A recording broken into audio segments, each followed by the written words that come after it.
बिस्मिल्लाहिर्रहमानिर्रहीम। M pox या जिसको मंकी पॉक्स कहते हैं, ये कोई नई बीमारी नहीं है। कई दहाइयों पहले से ये बार बार दुनिया के मुख्तलिफ ममालिक में आ रही है। और ये जब शुरू हुई थी तो ये मंकी से, बंदर से इंसान में स्विच हुई थी, जिसको हम स्पीशीज़ स्विच कहते हैं। और ये भी अफ्रीका में हुई थी और फिर गाय बगाहे ये पाकिस्तान में भी केसेस रिपोर्ट हो रहे हैं, क्योंकि पाकिस्तान एक बहुत बड़ा मुल्क है खित्ते का। तो इस दफ़ा जो डिज़ीज़ शुरू हुई है वो बुनियादी तौर पे कॉन्गो से, अफ्रीका से शुरू हुई। और ये चूँकि दो अक़साम की वायरसेस हैं, जिसको हम क्लॉड 1 और क्लॉड 2 कहते हैं। तो क्लॉड 1 जो है वो ज़्यादा ज़रा डेंजरस है, विरुलेंट है, और ये उसकी 1B की इन्फेक्शन शुरू हुई और बड़ी तेज़ी से आग की तरह फैली कॉन्गो में। तकरीबन 40,000 लोग इससे अफेक्ट हुए और बच्चे अफेक्ट हुए, और 7% इसकी मोर्टेलिटी रही शरह अमवात, और वो भी बहुत ज़्यादातर बच्चों में, छोटों में। अभी इस तरह फिर इसने सारे जो ममालिक थे वहाँ फैली। सऊदी अरेबिया में एंडेमिक एरिया है, और फिर पाकिस्तान, क्योंकि अल्हम्दुलिल्लाह मुस्लिम कंट्री है, तो हम हज उम्रे के लिए जाते हैं।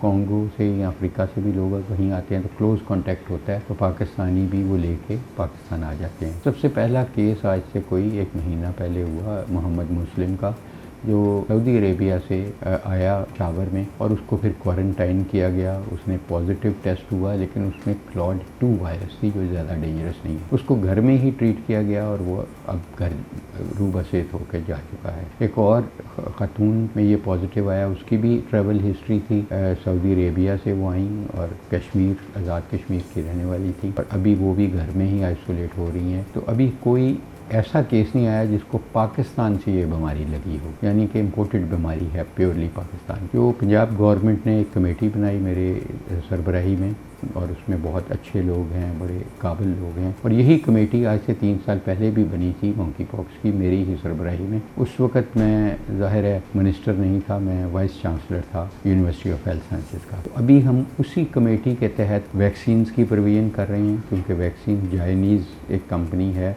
नीदरलैंड की, वो बनाती है। ये वही वैक्सीन है जिसने स्मॉल पॉक्स को इरेडिकेट किया। वो इंशाल्लाह चंद दिनों में हमें मुहैया हो जाएगी। इसी तरह इसकी एंटीवायरल दवाइयाँ हैं कुछ, जो खाने वाली, और टीके हैं जो सीरियस मरीज़ों को लगते हैं, वो भी हम यहीं पे प्रोडक्शन करा रहे हैं पाकिस्तानी फार्मास्यूटिकल से। इसी तरह हमें बहुत सारी टेस्टिंग किट्स चाहिए कि PCR की, वो अल्हम्दुलिल्लाह इस वक्त 200 किट्स हमारे पास हैं, जिनमें से कोई 30 किट्स हम इस्तेमाल कर चुके हैं। बहुत सारे सस्पेक्टेड केसेस आए तो टेस्ट नेगेटिव हुए, कुछ 60 के करीब। तो अल्हम्दुलिल्लाह इंशाअल्लाह ताला, अल्लाह ताला ने कोविड-19 में भी हम पे करम और फजल किया था, हमारी दुआएं रंग लाई थी।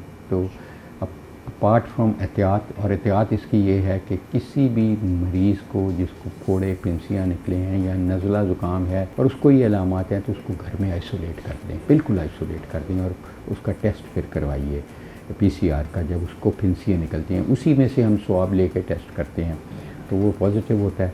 और इसी तरह क्योंकि इसका इंक्यूबेशन पीरियड बहुत लंबा है, 1 हफ़्ते से 3 हफ़्ते हो सकता है, तो इसलिए जब इस किस्म का हो तो उनको बहुत देर तक हमें आइसोलेट करना पड़ेगा। अगर वो उनकी तबीयत ठीक है, इतना बीमार नहीं है, तो उनको घर में ही करें। अगर बहुत बीमार हैं फिर उनको हॉस्पिटलाइज़ करना पड़ेगा, लेकिन हॉस्पिटल में भी वो आइसोलेशन में ही रहेंगे। इंशाल्लाह हम एहतियात से अपना इन फिंसी फोड़ों को हाथ ना लगाएं। जानवरों का अगर ज़िबा करना है, जानवरों को हाथ लगाना है, तो ग्लव्स पहने, मास्क पहने, बार बार हाथ धोएं, हाथ ना मिलाएं, गले ना मिलें। ये एहतियात करेंगे तो इंशाअल्लाह अल्लाह ताला हमें और हमारे सब अवाम को, पूरी दुनिया को अल्लाह ताला महफूज रखे। विटामिन D की हमने बहुत स्टडीज़ की, मैंने दर्जनों स्टडीज़ हैं मेरी जो मैंने पब्लिश भी की। जब कोविड-19 आया तो स्कॉटमैन के साथ मिलके हमने एक बहुत बड़ी स्टडी की, विक्टोरी ट्रायल उसको कहते हैं। विक्टोरी ट्रायल में हमने ये किया कि हाई डोज विटामिन D दी, और जो लोग वेंटिलेटर पे थे, हमारे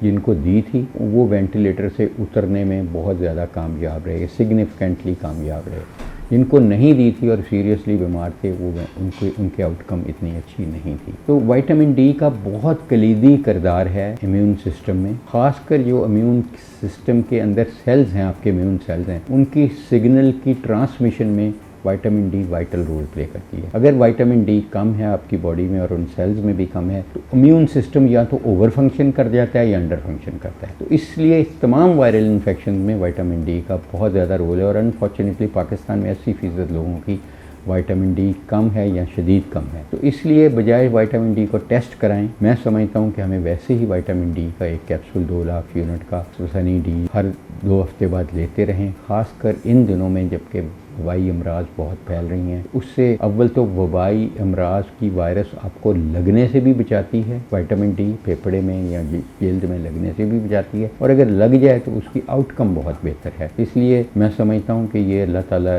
ने एक हमें नेमत दी है और इस नेमत से हमें भरपूर फ़ायदा हासिल करना चाहिए। ये फ्रीली अवेलेबल भी है और इसकी कीमत भी इतनी ज़्यादा नहीं है, तो इसके कोई ऐसी कॉम्प्लिकेशंस भी नहीं है इसके लेने की, इससे हमें बेहतरीन फ़ायदा हासिल करना चाहिए।